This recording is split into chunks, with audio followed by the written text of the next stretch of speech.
আসসালামু আলাইকুম। যে রোদ্রের মধ্যে বসছেন মাথা ব্যথা করবো না? হ্যাঁ, রোজ তো একটু মাথার মধ্যে পড়তেছি। বলবই তো। হ্যাঁ, ভালোই আছে। এখন এগুলা কি করতেছেন? পরিষ্কার করতেছি। পরিষ্কার করে তারপর বিক্রি করবে? তো এই ব্যবসাটা কি আপনার? জি, আপনি করেন না আমার হাজবেন্ড করে। হাজবেন্ড করে? তো ভাইয়া কোথায়? বাসায়? তো ভাইয়ারা এত হেল্প করতেছে? হেল্প করতেছি, আমরা সংসারে জামাই বউ মিলে করি।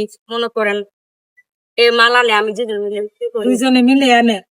ও আনে আমি বিক্রি করি। আমরা পেঁয়াজ বেচে গেছে, এখন আবার বাসায় যাবো, খাওয়া দাওয়া করে আইবো, আমি বাসায়। ওই যে লেবারটা কত বলে? লেবু একটা 10 টাকা। আমরা সংসার তো আমরা রই, আমরা জমাই বউ করতালে মনে করেন ওই যে আমরা পাত লইলো আমার হইলো। ঠিকই বলছেন। দুজনে শেয়ার ছেলে মেয়ে আছে না আপু? জি আছে। কয়জন? 2 ছেলে 1 মেয়ে। দুই ছেলে এক মেয়ে, মাশাআল্লাহ। মাশাআল্লাহ। সেগুলা কোথায় রেখে আসছেন? বাসায়। বাসায় আছে? লেখাপড়া করে না? জি করে। ভালো তো খাওয়াইছে। এটা খাই কোটি না না, ওই যে পাতাটা, হ্যাঁ এই যে পাতাটা ভালো আছে। ওই নাটা দিয়ে দাম মানে না। হ্যাঁ, এর জন্য তো বললাম যে ভালোটাও ভালাই দিতেছে, তাহলে তো অনেক লস। দেখেন এই যে এটার মধ্যে কিছু নাই, পাতাটার মধ্যে, তাও এটা দিয়ে দিছে, চিন্তা কর। কি করবো বেচতে পারলেই তো বাঁচে। হ্যাঁ। আটি বড় বড় এরা দিয়ে দেয়, আমরা এনাদের কাছ থেকে আমরা যদি নেই, তখন কিছু লোক আমরা বইলা ফেলাই এটা কি দিতেছেন। না, এটা তো বিক্রি করুন না গে, আবার হ্যাঁ। বাচ্চা না দিলে তো আপনারা নিবেন না। হ্যাঁ হ্যাঁ, এই যে এই যে এত বড় ডাটাটা কোন দেখেন আপনারা, এত বড় ডাটাটা ওই যে ফালাইলো, এগুলো কি নেওয়া যায়? এই যে লাল লাল পাতা দেখেন, দিয়ে বাইতে ভালো। দেখেন আপু, এই দেখেন, এই যে দেখেন, এগুলা থেকে আপু ওই যে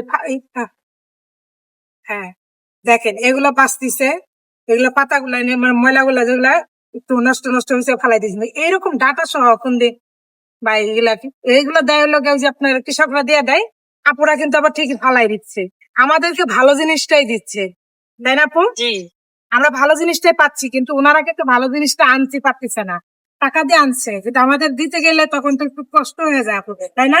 কষ্ট তো ওই জিনিসটা খাইবে। এটাই তো। অনেক ঠিক আছে আপু, হ্যাঁ, এখন আপনার একটা কথা বলবো, আমি একটু বিপদে পড়ছি, আমাকে 100 টাকা দেওয়া যাবে? দেওয়া যাইবো। আপনি বিপদ বসছেন, 100 টাকা চাইছেন, আপনি চলতালে আমি দিতাম নাকি। সেটাই তো, আসলে আপু আমাকে 100 টাকা দিবেন? অবশ্যই টাকা দিবো। রেখে।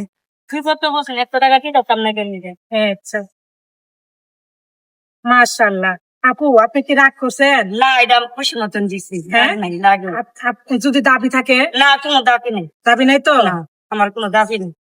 যদি আমি আখিরাত পর্যন্ত যদি না না না, কোনো দাবি না। আকিলাতি থাকলো আমার কোনো দাবি নেই, আমি খুশি মতন দিছি। আমি যাই, জি, ঠিক আছে, তাহলে আপু চলে যাই। ঠিক আছে, যান গিয়া। তো আমি চলে যাই।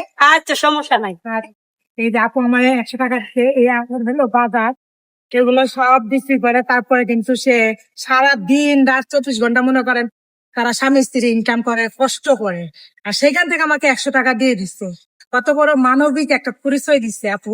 তো আসেন, আমি আসলে টাকাটা নিব না, আপু তো একটা মানবিক পরীক্ষা নিচ্ছি। ও হ্যাঁ, আমি আসলে আপনাকে মানবিক একটা পরীক্ষা নিচ্ছি। সমস্যা নাই।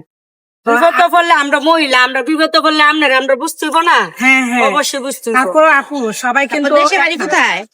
আমার দেশের বাড়ি বড় ভৈরব। ভৈরব কোন জায়গায় ভাই? শুনলি? তাই? জি। মাশাআল্লাহ, অনেক সুন্দর জায়গা। তো যাক, ভালো লাগলো আপু। তো সবাই তো ভালো আছে বাড়ি? ঈদে বাড়ি গেছিলেন? না আপু, বাড়িতে বাড়ি যান নাই? মনে কষ্ট লাগে নাই? কষ্ট লাগে না, ছোট বোনটা মারা গেছে তো কয়েকদিন আগে আচ্ছা। বাড়িতে আইলাম। আমি গেছি না, ছোট বোনটা মারা গেছে পরে। এর জন্য যান নাই না? তারপরে বোনটা মাটি মাটি দিয়ে আইসি, আর যাওয়া হয়েছে। তাই না? বাচ্চা কাচ্চা লয়ে গেলে কষ্ট না। হ্যাঁ, এই হ্যাঁ। গেছি। আর ভৈরব তো অনেক দূরে, অনেক দূরে, ওই আপুর শ্বশুর বাড়ি ওইদিকে, বুঝছেন? আমার জন্য বললাম। শ্বশুর তো যাই বাড়ি হোক, বসে রসুনদি, আমার বাড়ি বসে অন্য ভৈরব। সন্ধ্যে আমাদের এলাকায় তো গাজীপুরে, হ্যাঁ, আমাদের বাড়ি রসুনদি গাজীপুরে এনে না, আমরা ভৈরব। ভৈরব নরসিংদীতে জি, বসছে না? জি, জি। আচ্ছা, যাই হোক, গাজীপুরে পরেই তো, বেশি দূরে না। না, আচ্ছা, যাই হোক আপু, এটা আমি মানবিক একটা পরীক্ষা নিছি, নেন। নিবেন না। না না, নিব না, আসলে আপনাকে একটা মানবিক পরীক্ষা দিচ্ছি, কিন্তু আপনি তো পাশ করে ফেলাইছেন। আপনি আসলে অনেক ভালো মানে তো কি বলবো, ভাষা প্রকাশ করার না, যে আপনি আসলে সত্যি অনেক সুন্দর একটা মনের মানুষ, বুঝছেন? দোয়া করেন আল্লাহ আমাকে হ্যাঁ, আমাদের ভালো আপনার মন যেন আরো এরকম ভালো থাকে, আমরা এই দোয়া করি। আর আপনাকে আমি যদি কিছু ঈদ বোনাস দেই, কিছু নিবেন? মনে নিবেন না কিন্তু, না, আমি না, চাই মনে দেই, নিচ্ছি না। আপনার হ্যাঁ মন থেকে এমনি খুশি হয়ে নিবে, ঠিক আছে আপু? তো এই দেন আপনাকে আমি মুট করে দিলাম, আপনি তো আমার দিচ্ছেন না, আমি মুট করে দিচ্ছি। আচ্ছা ঠিক আছে, রেখে দেন, এটা সব রেখে দেন, আচ্ছা ঠিক আছে, রেখে দেন। তো কিছু মনে করবেন না, হ্যাঁ? ঠিক আছে, ঠিক আছে। তো সবাই ভিডিওটা শেয়ার করবেন। আপু একটা ভিডিও নিচ্ছি কিন্তু, অবশ্যই সমস্যা ভিডিও নাই। নিচ্ছি, তো সবাই একটু শেয়ার করবেন। সবাইকে একটু আপু একটু শেয়ার করতে বলুন। সবাই একটু শেয়ার করে আমাদের ব্যবসাটা যদি খুব ভালো হয়, হ্যাঁ, দোয়া করে। আমরা আমরা আরো জামাই এরকম- জামাই বউ মিলে ব্যবসা করতেছি, আপনারা দোয়া করে আমরা ছেলে মেয়েদের সবাই ভালো ইনশাল্লাহ, থাকি। ইনশাল্লাহ, ঠিক আছে, ইনশাল্লাহ। সবাই এদের জন্য দোয়া করবেন, আর আমাদের ভিডিও গুলো এরকম আরো কাজ আরো বেশি বেশি যেন আর বেশি করতে পারি। বেশি করে শেয়ার করেন। হ্যাঁ, আর এই ধরনের মানবিক কাজগুলা কেমন হয়েছে আপু? ভালো হয়েছে। আরো আরো যদি করতে পারি ভালো হবে না? হ্যাঁ ভালো হইব। আরো সবার পাশে দাঁড়াতে চাই। সবার পাশে দাঁড়াইতে চাই, আমি দোয়া করি সবাইতে দাঁড়া। হ্যাঁ, অবশ্যই। এটাই আর কি। আপু, আচ্ছা, ঠিক আছে। ঠিক আছে, তাহলে ভালো থাকবেন। আচ্ছা, আসসালামু আলাইকুম। ওয়ালাইকুম সুন্দর ব্যবসা করেন আপু, অনেক ভালো লাগলো, ঠিক আছে। অনেক সুন্দর। আল্লাহ।